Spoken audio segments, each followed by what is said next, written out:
y vamos a leer el versículo 1.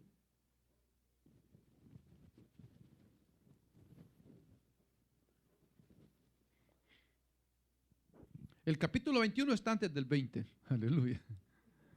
Y Mateo es el primer evangelio del Nuevo Testamento.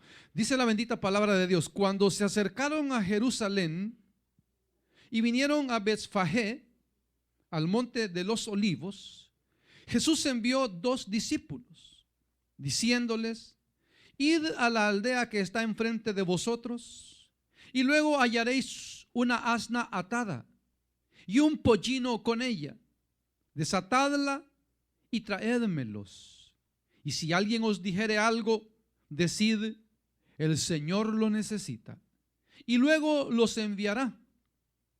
Todo esto aconteció para que se cumpliese lo dicho por el profeta, cuando dijo: decid a la hija de Sión: he aquí, tu rey viene a ti, manso y sentado sobre una asna, sobre un pollino, hijo de animal de carga.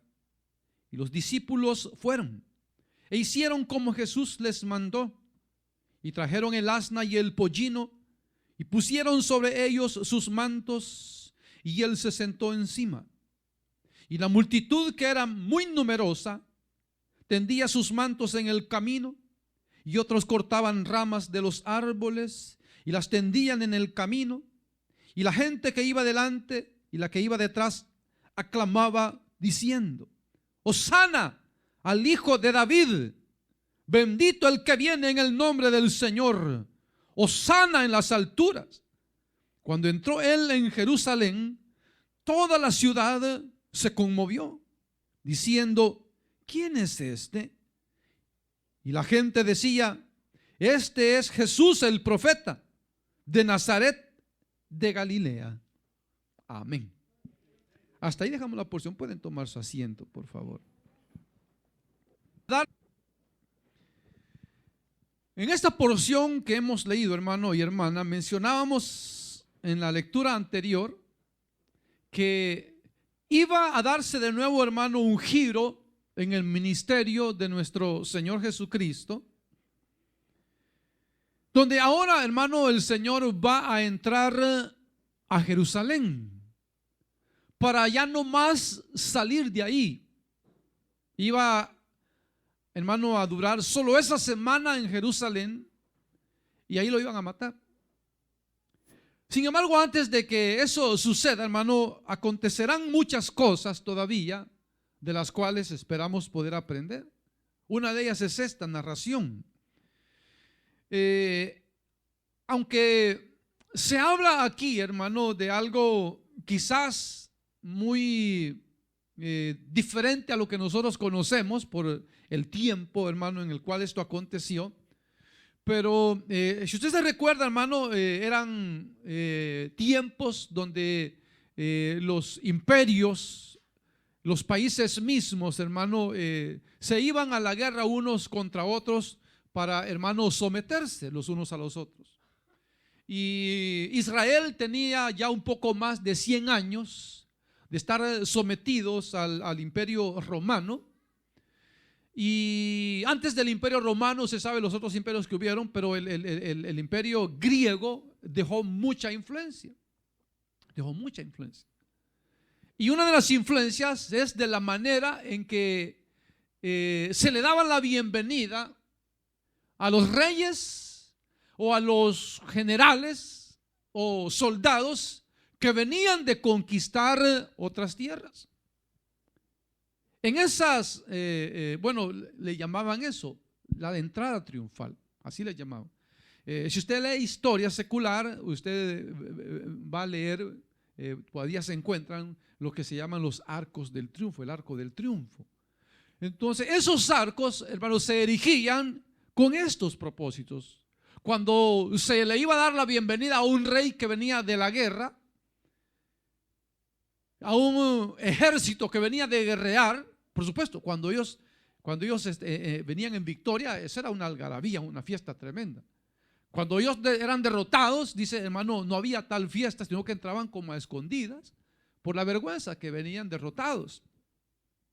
Pero la costumbre era eso, de que cuando se iba, hermano, a hacer una entrada triunfal, se sabía, la expectativa era, hermano, de que el general o el rey que venía de pelear, de vencer, traía esclavos, traían, hermano, bienes que habían robado, tomado de las tierras que habían subyugado.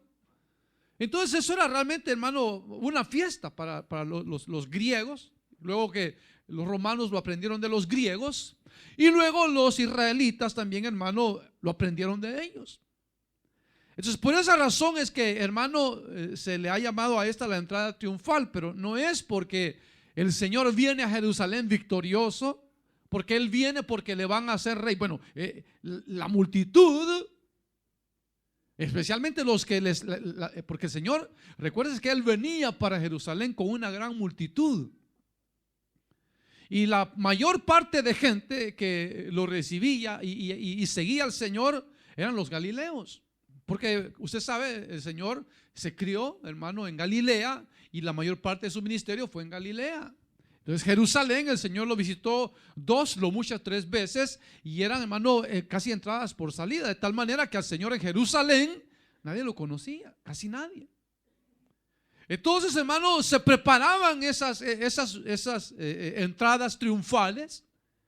Pero aquí cuenta, hermano, y dice que cuando llegaron a Betfagé, que era una ciudad que estaba como a 3 kilómetros de Jerusalén, están unidas, pero esa es la distancia. Entonces, en Betfagé es donde está el Monte de los Olivos, que es donde nuestro Señor Jesucristo, dice la palabra profética, hermano, va a poner sus pies cuando venga a instaurar el reino milenial. Pero es interesante porque este acontecimiento es una profecía y también un simbolismo. Una profecía que se cumpliría en Él, pero también un simbolismo de lo que Él hará cuando venga a establecer su reino milenial aquí en la tierra. Un reino literal de 1000 años, pero se llama reino milenial porque durará 1000 años. Entonces, hermano, el Señor dice que se detiene en Betfagé y ahí manda a 2 de sus discípulos para que puedan pedir prestados, como dice ahí, un asna y un asnillo, el hijo del asna.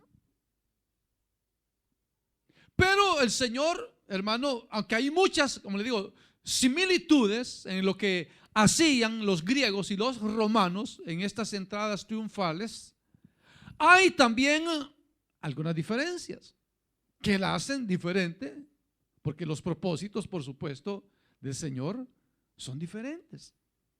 Entonces la mayor parte de gente, los únicos que sabían que el Señor Jesús iba a Jerusalén para morir, eran sus 12 discípulos, eran los únicos que sabían.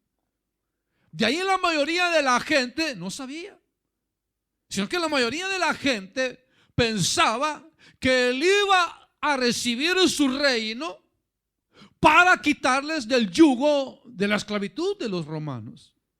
Porque Hosana se puede usar de 2 maneras. Hosana quiere decir gloria a Dios, y Hosana quiere decir libéranos ya. Entonces cuando ellos mencionaban Hosana, aunque estaban dándole gloria a Dios, pero ellos querían ser redimidos ya, pero del yugo de los romanos, no del yugo de la carne. Ellos no pensaban que el Señor venía representando un reino espiritual y no un reino material, como la mayoría de ellos pensaban. Entonces, si el Señor, hermano, pide, como dice ella a sus discípulos, vayan y encontrarán luego ahí una asna atada y un pollino con ella, entonces ustedes desátenlos y tráiganmelos. Pero es porque ya estaba profetizado. Entonces el Señor, hermano, todas sus profecías, las profecías que de Él hablan, todas van a tener su fiel cumplimiento. Y esta era una de ellas.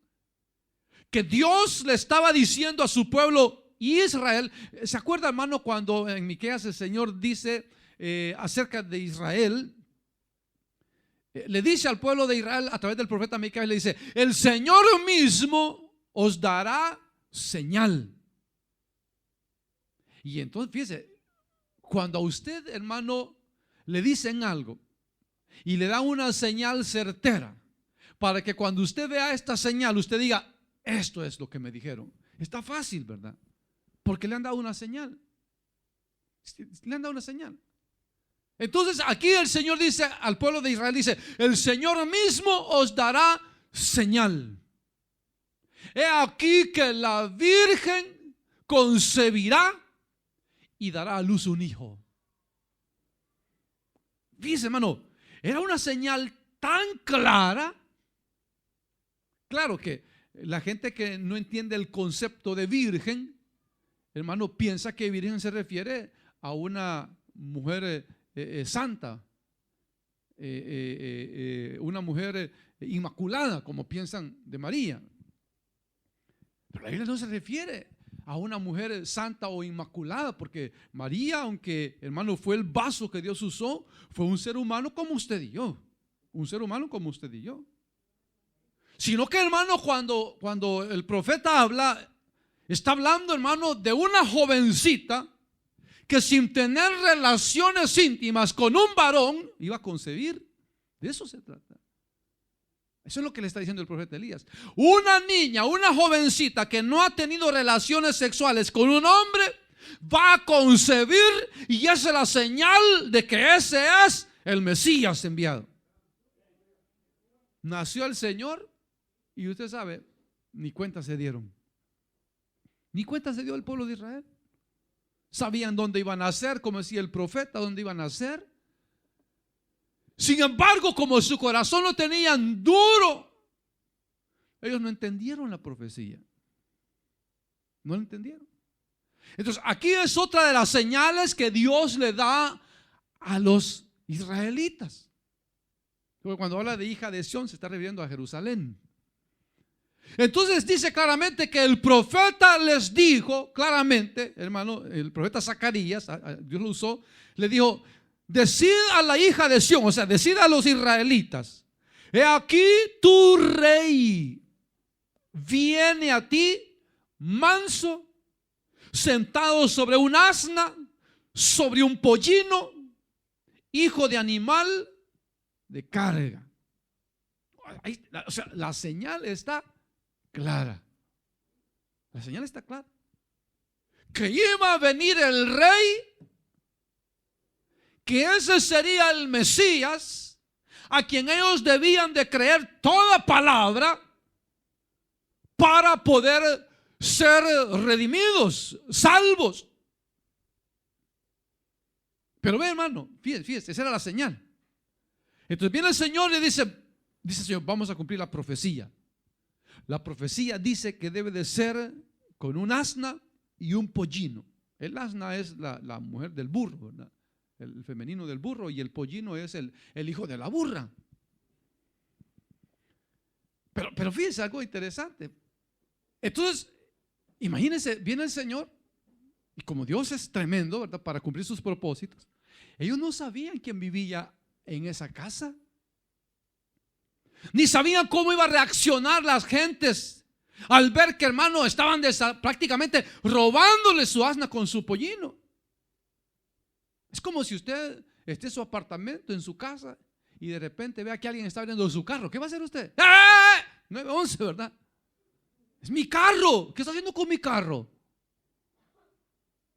Pero viene Dios y había preparado el corazón de las personas donde estaban el asna con el pollino, para que cuando llegaran los discípulos los dejaran ir. Y los otros evangelios sí lo narran. Dice claramente que cuando ellos estaban desatando el asna con el pollino, salieron los dos y le dijeron, ¿qué está haciendo? ¿Qué está haciendo ese de nosotros? Y dijeron, el Señor los necesita, pero se los va a devolver. Oh, el Señor los necesita, sí, llévenselo, dije. Entonces, ve, hermano, porque Dios, Él también va a honrar su palabra. Entonces Dios le iba a proveer, porque el Señor Jesús es Dios, y anduvo en la tierra, y siendo en la tierra Él es Dios.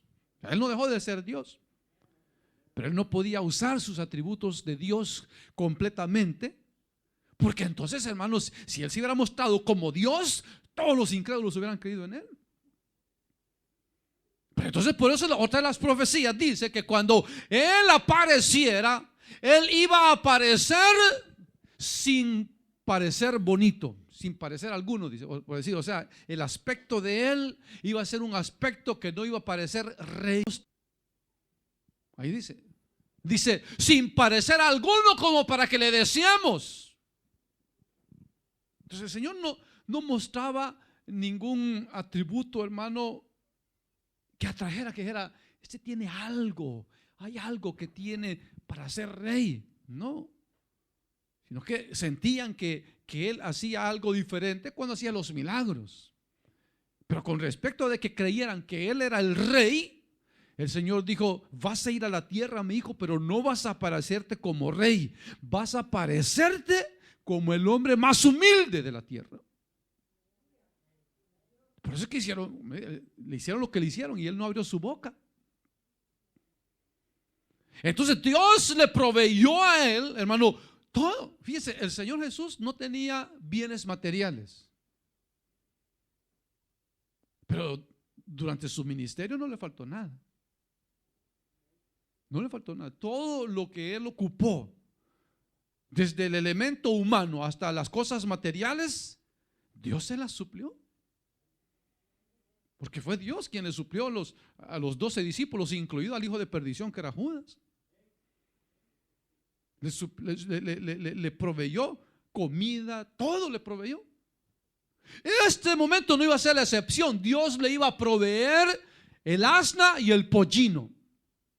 Entonces, hermano, venían con ellos, hermano, el montón de gente. Recuérdense que los galileos eran la gente más despreciada porque era la gente de más baja clase social. Entonces eran tenidos de menos, eran menospreciados porque, hermano, los consideraban eso, gente, hermano, sin clase. Sin embargo, dice que era una gran multitud.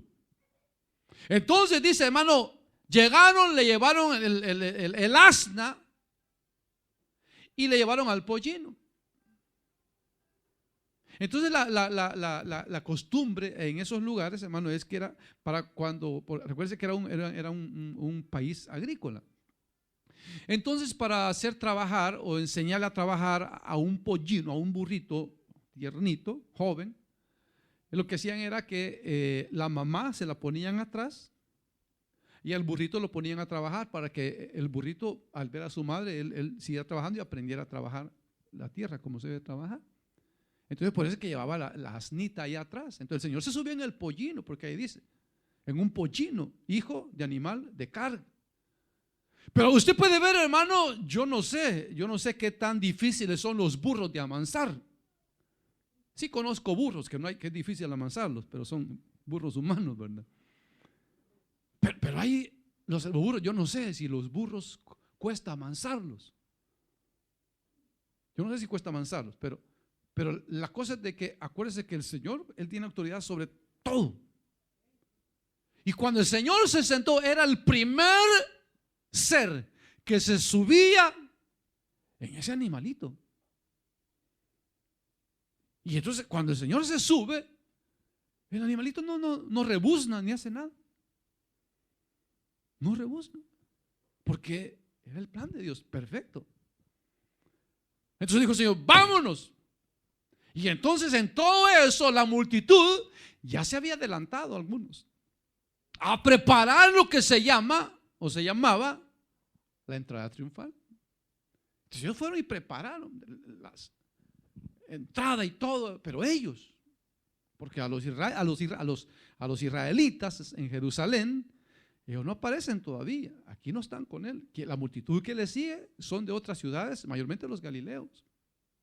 Entonces dice que le siguió, dice hermano, y entonces dice hermano, en el versículo 7, y trajeron el asna y el pollino y pusieron sobre ella sus mantos y Él se sentó encima. Entonces aquí es donde aparece, hermano, bueno, todavía nos dice, y la multitud, o sea, que los que le seguían, que era muy numerosa, tendían sus mantos en el camino y otros cortaban ramas de los árboles y las tendían en el camino. Y la gente que iba delante, dice, y la que iba detrás aclamaba diciendo: Hosana al hijo de David, bendito el que viene en el nombre del Señor, hosana en las alturas. Entonces, ve, hermano. Entonces, todo ello, como le digo, era, hermano, especialmente en Israel, hermano, los reyes usaban, en las entradas triunfales, los reyes usaban el asno. Entonces, es una de las diferencias que más ya lo vamos a mencionar. Pero entonces, hermano, el que la gente tirara ramas y aún sus ropas delante de él, era, hermano, la costumbre era de que con eso la gente se estaba sometiendo al rey, al ejército que venía en victoria o de victoria. Entonces es una manera de darles glorias a los ejércitos. Ustedes han vencido, han luchado por nosotros, estamos a su merced, estamos para servirle. Usted es nuestro rey que ha ganado las victorias para nosotros. Oh, sana rey, bendito nuestro rey. Entonces la gente tenía esa costumbre. Entonces vinieron y dijeron: este es nuestro rey, vamos a Jerusalén para hacerlo rey. Pero eso decía la gente. Pero el Señor y sus discípulos sabían que Él no venía a hacerse rey. Él venía a morir. A morir. Pero la gente no lo sabía. Por eso usted ve, hermano, el gran contraste que hay. Porque aunque Él estaba cumpliendo la palabra profética, Él venía anunciando su reino espiritual. El Señor no quería, hermano, cortarle la cabeza a Herodes como muchos lo hubieran deseado, sino que el Señor quería, sí, a Herodes y su alma, pero que se convirtieran a Dios. Que no tenga el Señor o tuviera el Señor que, hermano, hacerles un daño para que se volvieran a Él, sino que, hermano, entendieran el mensaje del Cristo de la gloria. Que, hermano, que el amor de Dios ha quedado evidenciado cuando, hermano, Cristo se hace carne. Porque, y diga, hermano, ¿qué necesidad tenía Dios de dejar su trono de gloria? ¿Qué necesidad?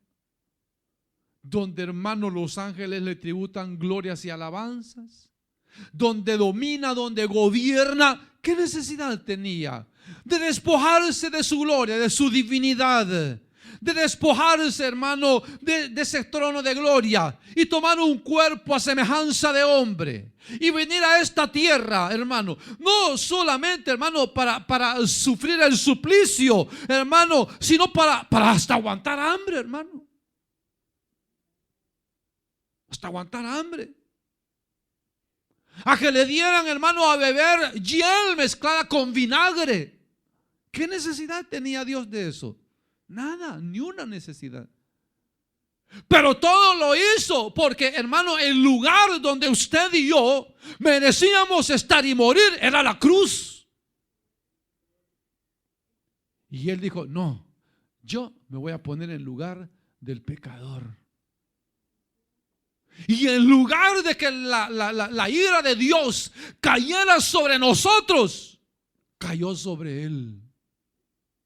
Por eso dice la palabra: Dios cargó sobre Él nuestro pecado. O sea, todas nuestras culpas las puso sobre Él. Y habiéndolas tenido todas ahí, descargó su ira y entonces lo mató. Por usted y por mí. Pero quien debía de morir, o quienes debíamos de morir, era usted y yo.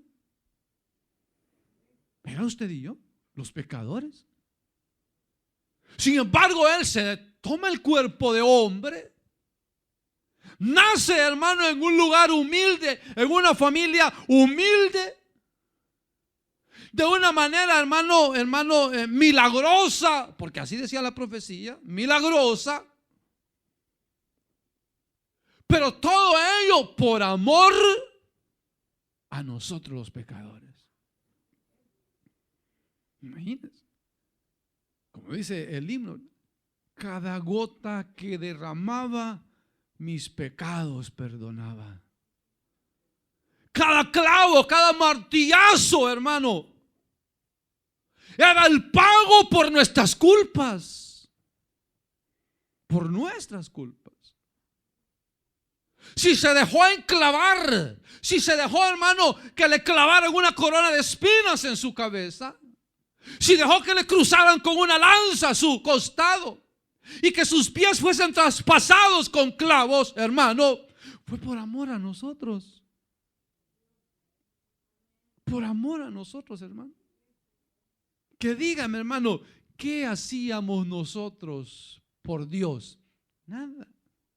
Nos la llevábamos de religiosos. Decía, no, dice, yo nací así y yo soy de esta religión y yo creo en Dios, pero nuestros hechos negaban totalmente la creencia en un Dios santo.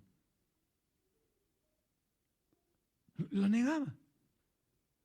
Y entonces por eso digo, es necesario ir y morir y mostrar la gloria, la misericordia, el perdón a los hombres, para que comprendan la inmensidad de mi amor.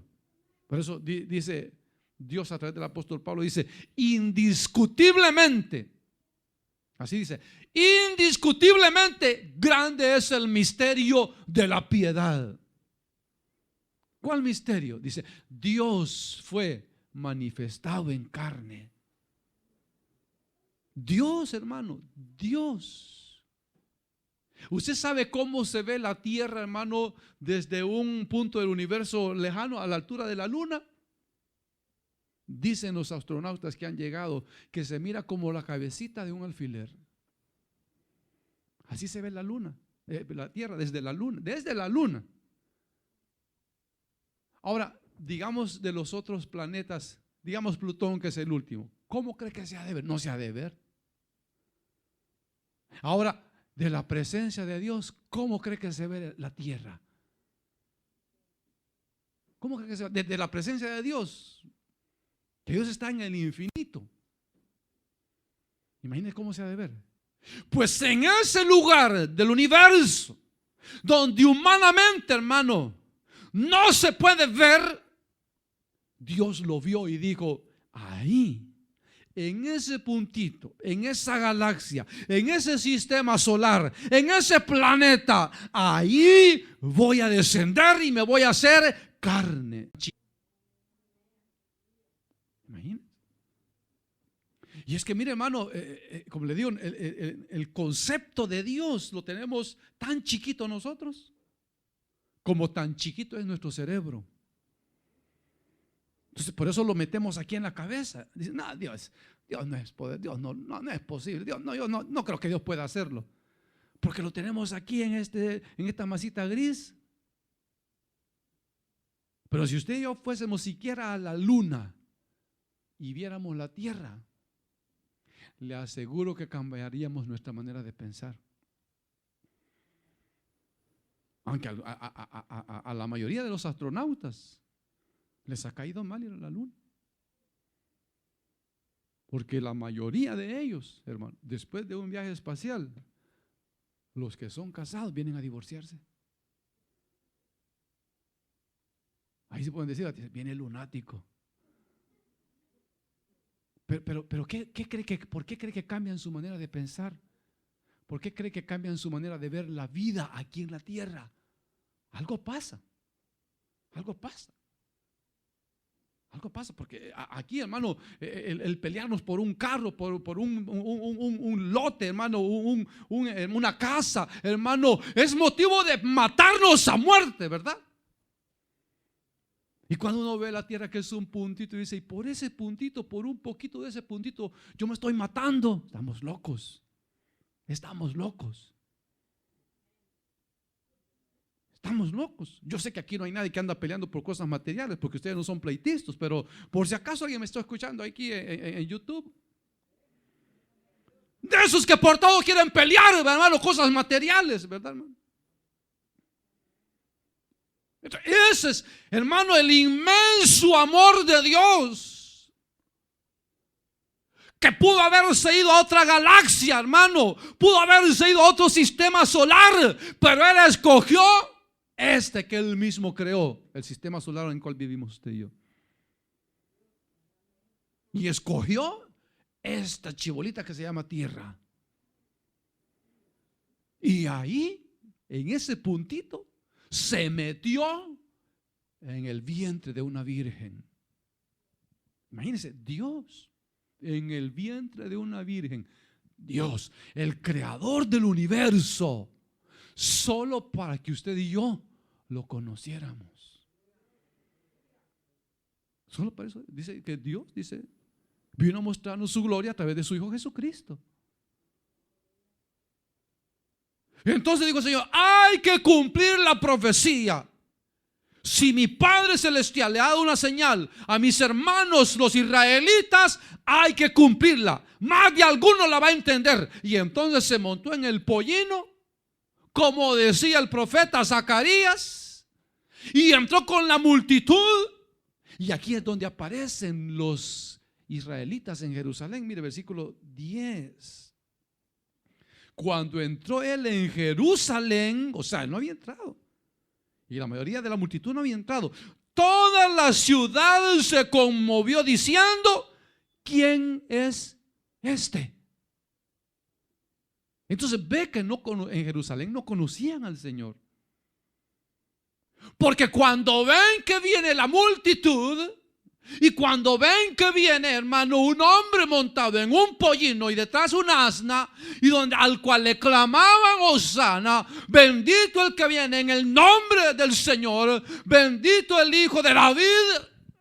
O sea, la misma gente estaba clamando la profecía, y ellos con su corazón y sus oídos endurecidos no entendieron que era su Mesías, su enviado, que estaba cumpliendo la promesa de entrar a Israel, tal como la profecía había dicho.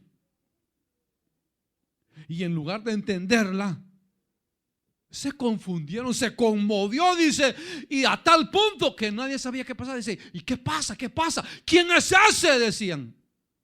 No lo conocían. Entonces los mismos galileos que le seguían tuvieron que decirle. Y la gente decía: este es Jesús, el profeta de Nazaret de Galilea. Al decir es Galilea, se vino todo abajo. Porque mire, hermano, si de verdad lo hubieran reconocido, al Señor no lo matan. Porque ya le he contado que los romanos se podían meter en cualquier cosa, menos en las cosas religiosas. No lo hubieran matado. Pero el Señor no duró ni una semana en Jerusalén y lo mataron. Ni una semana, hermano. Ni una semana. Pero él, sin embargo, él sabía, como dice, a los suyos vino, mas los suyos no le recibieron. Ahí dice, o sea, las palabras claras, ¿verdad? Que vendría a lo suyo, o sea, a morir por su pueblo Israel, a redimirlos, a mostrarse a ellos como el Salvador, como el Mesías, hermano. Y no, dice, los suyos no le recibieron. No lo recibieron. Decían: este es farsante, falso profeta, se hace señales, porque es hijo del demonio. Por eso hace milagros, porque por Belcebú, el rey de los demonios, echa fuera demonios. Así decían. Y no querían creer. Y le preguntaban: ¿y quién eres tú? Y él decía: yo soy el enviado. ¿Eres tú el Hijo de Dios? Ustedes lo dicen. Vean las señales. Si no creen a la palabra, crean a los hechos. Lean a Moisés, lean a Abraham. Ellos escribieron de mí. Abraham me conoció, yo conocí a Abraham. Dijeron: está loco. Si Abraham hace años que murió, y está diciendo que lo conoce, que Abraham lo fue a visitar, que lo vio. Este está loco, dijeron. Porque como digo, su corazón estaba tan endurecido y sus oídos tan engrosados que no creían nada. Dios vino, caminó por sus calles, los tocó, comió con ellos, vieron milagros, hermano, no creyeron. Por eso hay una bienaventuranza para usted y yo. que el Señor dejó ahí en su palabra y dijo: bienaventurados los que sin ver creyeron. Porque en persona no hemos visto a Dios.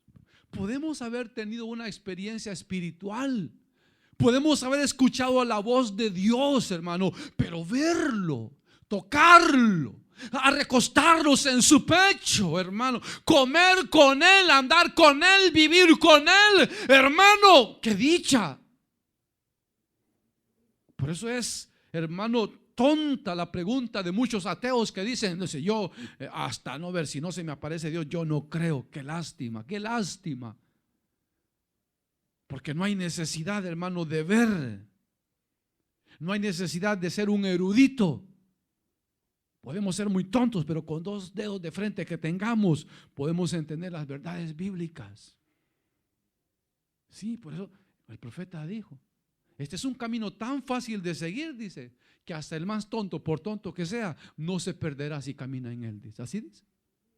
Hasta el más tonto, por tonto que sea, dice, no se perderá si camina en él. Sencillo, es simplemente creerle a Dios, obedecerle a Dios. Que si Él dice que Él murió y que en esa muerte Él llevó todos mis pecados, no tengo por qué cargar con la culpa que Él ya dice que pagó por mí. ¿Por qué voy a cargar con algo que Él, por lo cual Él ya pagó? ¿Por qué no voy a creerle a Dios y le voy a creer a los hombres? ¿Por qué no voy a creer a los hombres sino a Dios? Entonces, hermano, la mayoría de la gente dice: ¿quién es este? Entonces, los galileos tuvieron que decirle: ¿no saben quién es? Es el profeta Jesús, el de Nazaret, el de Galilea. O sea, si ustedes alguna vez han ido a Galilea, si ustedes han ido allá por Nazaret, si han oído la fama de un tal Jesús, pues ese es el que viene ahorita. Entonces, acuérdense que como los líderes principales de aquí iban para allá, ya sabían de él. O sea, los líderes sabían quién era Jesús. Y veían en el Señor Jesús un enemigo político. Así lo miraban, como un enemigo político. Claro, todo era el plan de Dios para que lo mataran, incitaran a la gente contra él. Pero ve aquí, hermano, todo Dios lo hizo, fue, hermano, como decimos, a meterse a la cueva del lobo por amor a usted y a mí. Por eso Él dijo: no hay mayor amor que este, el que uno ponga su vida por sus amigos. No hay mayor amor que ese. Alguien que dé la vida por otro, ese sí es amor, dijo. Ese sí es amor. Y no todos, hermano, estamos dispuestos a dar nuestra vida por otros. Podemos dar nuestra vida por nuestros hijos, ¿verdad? Decir: bueno, yo, mire, doctor, quíteme el pulmón y déselo a mi hija, con gusto, ¿verdad? Señor, quíteme un riñón y déselo a mi papá, con gusto. Señor, sáqueme sangre y póngasela a mi mamá, a mi papá, con gusto, ¿verdad? Que me desangren hasta la última gota, por amor a mi madre, a mi padre, a mis hermanos, a quien sea, hermano. Lo hace, pero dice: podrá ser que alguno dé su vida por el bueno, pero ¿podrá alguno dar su vida por el malo? ¿Sería usted capaz de dar su vida por alguien que le mató aún su hijo? Levanten la mano los que serían capaces. ¿Ve? Y Dios sí es capaz. Porque Dios murió por todos nosotros, que no damos nada, no dábamos nada por Dios. Y Él lo da todo por nosotros. Entonces dice: mírenlo, consideren.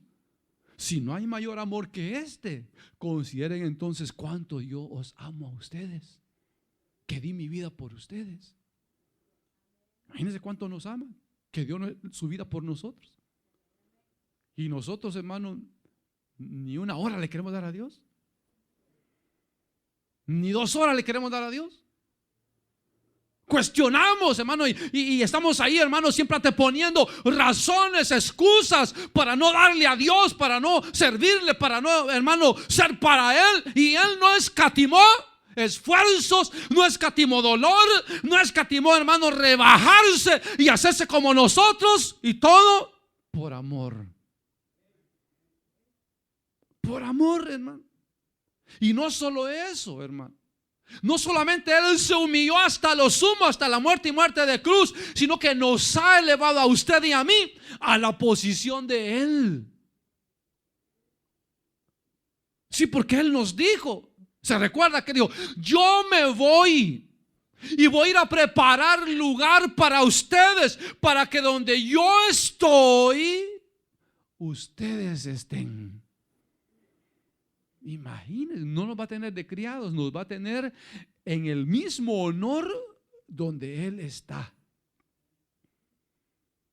Porque dice el apóstol Pablo, Dios a través del apóstol Pablo dice que somos coherederos con Cristo.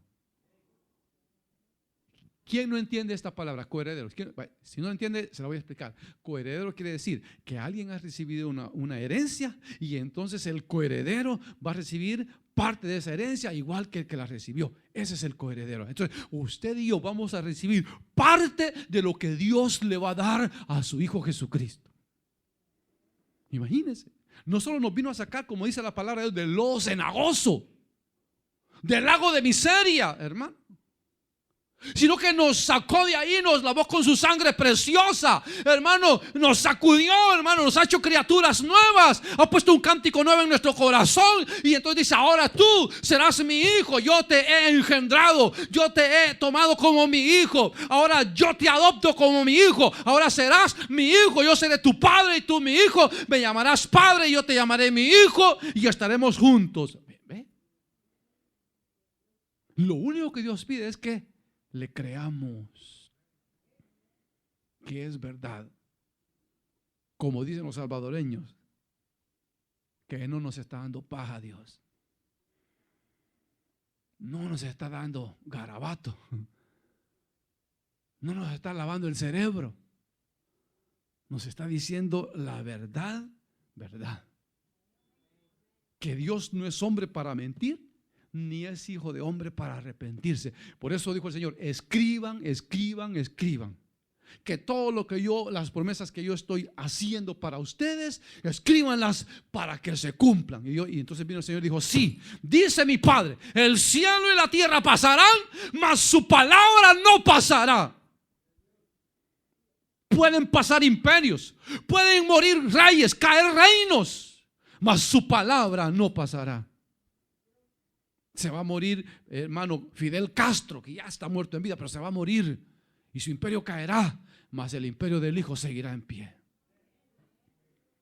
Se acabará el comunismo, se acabará, hermano, toda la maldad, mas el Hijo del Hombre y su verdad permanecen para siempre.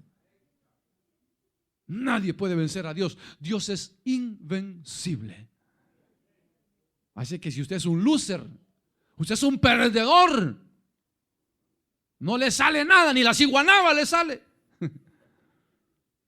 Así dice uno, dice: no, es que mala suerte tengo, me lleve tras mojado. Dice: a mí ni la ciguanaba me sale. Un día le va a salir la ciguanaba, si tanto la pide. Pero si nos hacemos del lado de los ganadores, del lado de Dios, hermano, hermana, ya estuvo. Y como decimos, la hicimos. Porque a este pueden llamar el país de las promesas, ¿verdad? Pero no se compara nada a lo que Él nos tiene preparado ahí arriba. No se compara nada a lo que usted ha gozado aquí en este país, si es que ha gozado, con lo que Dios tiene preparado para nosotros. Amén, hermano. Así es que, así, humilde, sencillo, en un burrito, así, sin pompa, sin corona, pero viene a anunciar un reino que cambiará todo. Cambiará, dice, todas las cosas. Y si usted y yo queremos, podemos participar de él. Así que ahí están las promesas. Hay ciudadanía gratis. ¿Cuántos quieren ciudadanía gratis? Pídansela a Obama, pues. Así dice.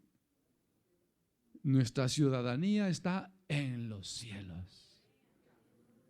Entonces presentamos, dice, ¿de dónde es usted? De la patria celestial.